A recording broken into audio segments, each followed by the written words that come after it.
என் பெயர் டாக்டர் அம்பேத்கர். 1946ஆம் ஆண்டு அமைச்சரவை தூதுக்குழு திட்டத்தின் கீழ் உருவாக்கப்பட்ட இந்திய அரசியல் நிர்ணய சபையால் இந்திய அரசியலமைப்பு உருவாக்கப்பட்டது.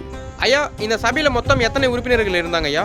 இச்சபையில் 292 மாகாண பிரதிநிதிகள், 93 சுதேச அரசுகளின் நியமன உறுப்பினர்கள், மாகாண முதன்மை ஆணையர்கள் சார்பில் 3 பேர் மற்றும் பலூச்சிஸ்தானின் சார்பில் ஒருவர் என மொத்தம் 389 உறுப்பினர்கள் இருந்தனர்.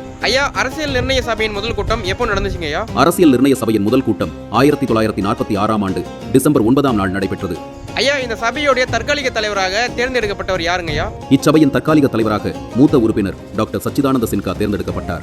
இந்திய அரசியலமைப்பை உருவாக்க கூட்டத்தொடர் நடந்து கொண்டிருக்கும் போதே அவர் இறந்ததை தொடர்ந்து டாக்டர் ராஜேந்திர பிரசாத் இந்திய அரசியலமைப்பு நிர்ணய சபையின் தலைவராகவும், HC முகர்ஜி மற்றும் BT கிருஷ்ணமாச்சாரி இருவரும் துணைத் தலைவர்களாகவும் தேர்ந்தெடுக்கப்பட்டனர். ஐயா, இந்த கூட்டத்தொடர் மொத்தம் எத்தனை நாட்களாக நடைபெற்றதுங்க ஐயா? இக்கூட்டத்தொடர் 11 அமர்வுகளாக 166 நாட்கள் நடைபெற்றது. இக்கூட்டத்தின் போது 2473 திருத்தங்கள் முன்வைக்கப்பட்டன. அவற்றுள் சில ஏற்கப்பட்டன. அரசியல் நிர்ணய சபை பல்வேறு குழுக்களின் மூலம் இந்திய அரசியலமைப்பு சட்டத்தை உருவாக்கும் பணியை மேற்கொண்டது. இந்திய அரசியலமைப்பு சட்ட வரைவுக்குழு தலைவராக டாக்டர் அம்பேத்கர் ஆகிய எனது தலைமையின் கீழ் இந்திய அரசியலமைப்பு சட்டம் உருவாக்கப்பட்டது. எனவே நான் இந்திய அரசியலமைப்பின் தந்தை என அறியப்படுகிறேன். இந்திய அரசியலமைப்பு சட்டம் எழுதப்பட்ட பின்னர் பலரால் விவாதிக்கப்பட்டது. இறுதியாக முகவுரை 22 பாகங்கள், 395 சட்டப்பிரிவுகள் மற்றும் 8 அட்டவணைகளை கொண்ட இந்திய அரசியலமைப்பு 1949ஆம் ஆண்டு நவம்பர் 26ஆம் நாள் ஏற்றுக்கொள்ளப்பட்டது. 1950ஆம் ஆண்டு ஜனவரி 26ஆம் நாள் இந்திய அரசியலமைப்பு சட்டம் நடைமுறைக்கு வந்தது.